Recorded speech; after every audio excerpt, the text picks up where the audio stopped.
Who wants to do the intro? The developers. All right, well, I'm not going to do Who's that. doing it? Okay, our topic is adolescent cognitive development. And adolescence is generally between the age of 12 to 18 years, right, guys? I agree. The developing teenager gains the ability to think systematically about all logical relationships within a problem. The transition. Can you expand on what systematically means? Yeah. Shawnee, what do you think? Systematically, I'd say working within a system, within, it depends on if it's within itself or within like working together with something else as a whole. Oh, That's what I'd have I to- deeply agree with that. Vlad, do you have something to add? I think that when it's talking about like systematically thinking, it's talking about like problem solving, critical thinking, putting things together on your own, and being more aware of your surroundings and what like the next step is. I think that's very important. According to Google Chrome, I think systematically means according to a fixed plan or system, methodically. That's a very good. I like that. I like that take on that right there. But I think it's really It's important. an advert. I think it's really important that every adolescent progresses at their own rate to developing their ability to think in more complex and systematic ways. Such as abstract thinking.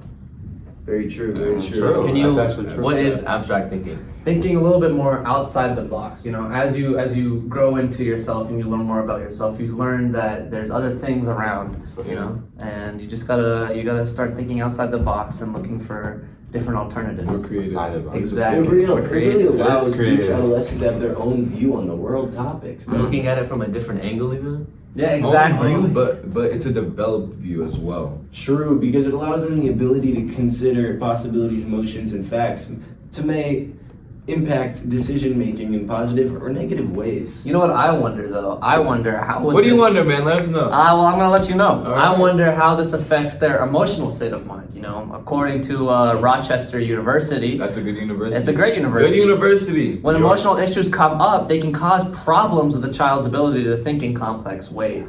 So developing their complex, cognitive thinking will actually help them not only benefit their mental health, but also their physical health in total. So if someone were to stop that emotional health, like such as trauma or other things, would then affect their cognitive development. Exactly. Let's say that unfortunately you lost your loved one at a very young age. Oftentimes, according to Rochester University, 64% of adolescents end up not being able to cognitively think as well as their fellow peers. Is that similar with like abuse and other things? That I think it could be. happen? I think it could be. 64? 64, that's a very high percentage. Very high. Very percentage.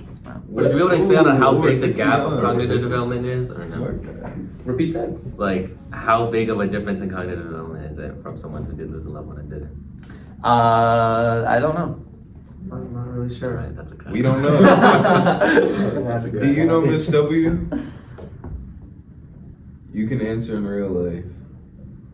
Okay, let's continue. But I think it's important we take a step back and look at the different stages. Okay. Because there's early adolescence, middle adolescence, and late adolescence. And in early, according to Cincinnati Children's Hospital, Wow, this is during adolescence, Oh, that's good. the use of more complex thinking is focused on personal decision making in school. We have a call. We have a call. We have a call. What? You know, it's the president asking, how can we encourage healthy cognitive growth? What should I say? To encourage healthy cognitive growth, we have to start in early adolescence, and we have to begin to demonstrate the use of formal logic operations in their schoolwork, along with which sports they play, what groups they hang out with, what extracurriculars they do, because it's all an important part of They hung. Cole, add on to They that. hung up? They hung. Cole, add on to what he was I saying. think we need to get another expert. I got a video that I want to show you guys. Let me see. He's on the other end.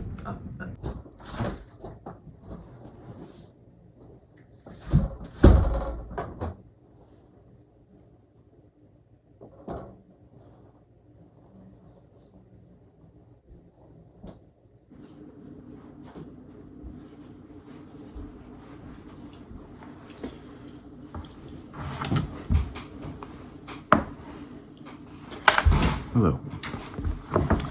Thanks for calling me, Cole. I'm going to read you the age-old classic of Timothy, the student developing in life. Timothy's a schoolboy, 13-year-old, in his final year of elementary.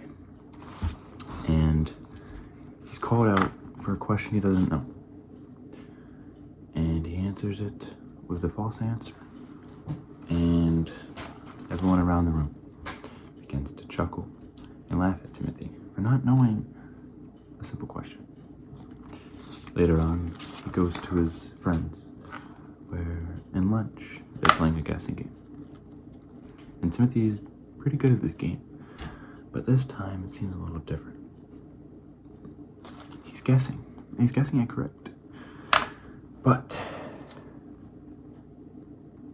the friends begin to ignore him, and other ones are guessing what he's saying, and they're letting them win. Timothy begins to notice that he's being ignored intentionally, and this all builds up, and he gets mad, and he says, "I'm not invisible, you know?" That brings the attention of the whole class. Everyone looks at him and says, the teacher comes on over, and the teacher's like, "Timothy, is everything all right?" Later on, Timothy begins to talk to the teacher during recess about the situation. Timothy says he's beginning to feel like he's been ignored, not just by his friends, but others. And he feels comfortable speaking with a teacher instead of his parents and friends and everything. In this age-old classic, Timothy develops docence in an early childhood, and he's beginning to learn that he could talk to others, and he's beginning to learn his skills. He's beginning to learn who he should hang out with and who he should talk to, and there's a lot of things he learns. The fact that he shouldn't let it build up. He should take it out right away, and he should be talking to someone to fix his problems, as it resolved it for him. Now, that's it for me. I'm gonna send it back over to you guys. Thank you. Thanks, Johnny. Call you back. Love Johnny, man. Man, you had a good point there. Good input, Johnny. That was a good point. Nothing else really on it. And Frank. Yeah. Whoa. It's an Amy Fink. Guys, I think in life it's very important we take a step back We should have time. and think about worldly views. We think about worldly views and how they really philosophically implement details of the moon phases in our life. Yes. Because middle adolescence is all about including more philosophical and futuristic concerns in our everyday opinions. In other words, becoming more wise, growing as an Exactly. individual, really developing what you're going to stand for, and like More into abstract thinking. I have a great point or a great question. What do you guys think that you did as adolescents, as we're growing up, going into college next year? What do you guys think that you've done to help benefit your cognitive thinking ability? You know, before we answer this question, I'd like to point out that was amazing. You really just fit into the middle adolescent stereotype of often asking questions that you want people to analyze more extensively. Because I think middle to age adolescents are often very curious, such as myself. Should we go around the horn? yes, experiencing many different maybe cultures, different going to different events, stepping out of your comfort zone really helps you to like develop like your own sense of self growing up. Agreed. Cole, what do you think about that? You know, school's a big factor, but outside of school, there's a lot that you can do. Just, you know, getting leadership roles. Have you had any yourself? Have I had any? At my church, I've had a lot. I could say basketball teams, other sports teams. Another thing could even be getting a job. You might not have a leadership position, but you are interacting with other people, using teamwork, and maybe even taking a leadership role at a certain point. And learning from other leadershipers. Kind of building off of last point, would you say that getting a job would help encourage critical thinking? Yeah, critical thinking, problem solving, because you have lots of new tasks put in front of you, lots of new problems, and you've always got to think of the best way fastest way, efficient way of getting across it and proving your point. Do you think there's a certain Sensible. job that is better at doing that than others? Let's say a retail job might be a little bit better at helping critically analyze issues than maybe someone who's doing yard work or something a little bit more reserved and introverted. I think that maybe like customer service or retail could help you more socially, but like maybe more functional things, like you said, with yard work, you may be able to use more practical, like maybe just like getting better with your hand-eye coordination or just movement in general, like That's a that can good help you a point. lot. But socially, it'd definitely be like retail or something like They have that. different ways. And I think the more you interact with others during your work is what it does. Because you can work by yourself and do some simple things that your boss isn't around, and you could be voicing around, not really learning and Now- thinking. I think those To are that. all beautiful examples Yes, to that. of real life scenarios. Real life. Those were real life scenarios. Now tell me how, obviously we're very young, but as a parent, what do you think you can do to help encourage your child to cognitively grow? I think parents have to have a big help in getting adolescents adequate sleep, hydration, and nutrition, according to Cincinnati Children's Hospital. But also, they have to encourage adolescents to share ideas and thoughts with their adults and to think independently and develop their own ideas. It's interesting that you say thinking independently. Would that more correlate so with an authoritarian parenting style or authoritative parenting style? Ooh, really good question. You got us right. Oh. For those of you wondering what an authoritarian parenting style might be, it could be a parent that says my way or the highway. Phrase such as that, phrases such as you're staying home, you don't have a choice, my roof, my rules. Whereas an authoritative parent might Coming from the say, heart. sure, let's talk about this. If you can convince me, sure, you can go. So you think an authoritative parent would be better to help cognitively grow a child? I think it definitely contributes to a child being able to argue for themselves and think independently rather than just under their parents' way of thinking. And maybe it'll help them challenge to think about possibilities for their future and, help goal set and plan for what do they want to do in life, what career path do they want to take, and get their gears moving in their brain. Yeah. That's good. What question? So authoritative parents help children along the path we call life, correct? No, good. I think all parents help children. But what parent helps compliment and praise adolescents for well thought out decisions and helps adolescents in reviewing poorly made decisions? Because that's something that's really just a key in adolescent development.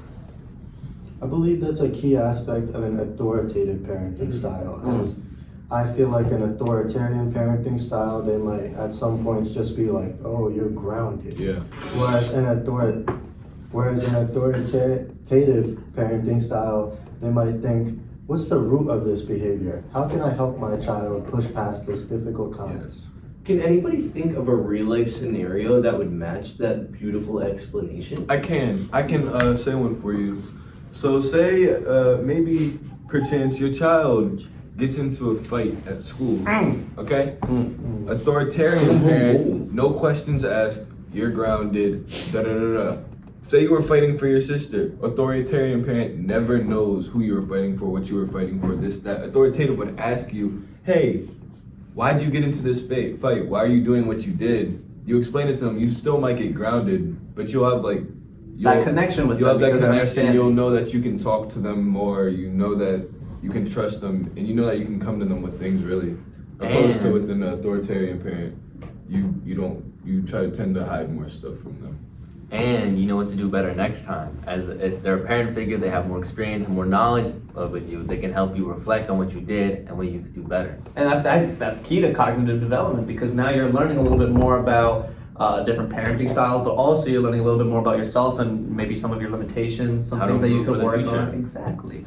Now, kind of coming back to what we discussed earlier in the podcast, what do you think are questions that students ask themselves about cognitive development? What questions are they asking about society? Because we talked about they're questioning the system, they're questioning the school, they're questioning society.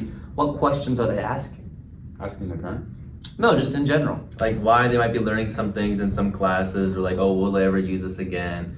So I think they might be asking that sort of stuff because they're not sure for the future. They're unsure like how far this could all take them. They're unsure of like how much they can really put this knowledge to use. So examples maybe are like, what do we think is right? What do I think is right? Who am I personally? What can I do to be better? Questions like that maybe?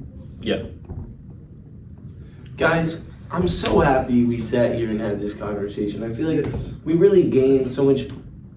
We really gained so much depth in and of analysis into adolescent cognitive development, and I really feel like it was a great job staying relevant to our course concepts. All about relevance, man. It is Really, all about- All those it's about all- relevance. It is relevant. What we're I'm also happy we were able to incorporate our real life scenarios and beautiful insights from world sources such as Rochester University, Rochester, yes. Cincinnati Children's Hospital, Google Chrome. All very reliable sources. Immaculata. Immaculate. As well Immaculata University. If that's not reliable, what is it? Exactly. I think that's top tier reliability, Top tier. isn't it? Emma, I have a question for you. I'll have an answer. When was the last time you think you used some cognitive development or thinking and you developed? Such as critical thinking, maybe? You know, Yeah. I'd say maybe during this podcast. Wow. Real life. During this podcast. In the real life, in this real time. Real world scenario number 4, folks. We've been talking, Come and I've been on. thinking questions that Yash and Vlad, Andrew, Sonia, you asked. I'm over here sitting and I'm like, wow, I'm really critically thinking as we speak. Wow. Isn't that beautiful? That is beautiful. That's the beauty, really, of cognitive. Teamwork. life. Could that be because we're all advancing the end of cognitive development, which is from 12 to Adolescent 18? stage. One So of us we're- is already 18. That's me, guys. So how does feel it feel? any different? Yeah, how do you How's feel your different from when you were cognitive, 12 like- years old to now? I'm Wait, just wait. I'm just so cognitively sound nowadays. I think that's up to the next group. Because as of right now, our discussion of adolescent cognitive development is over. Wow. It's over. This came to an end. Round of applause.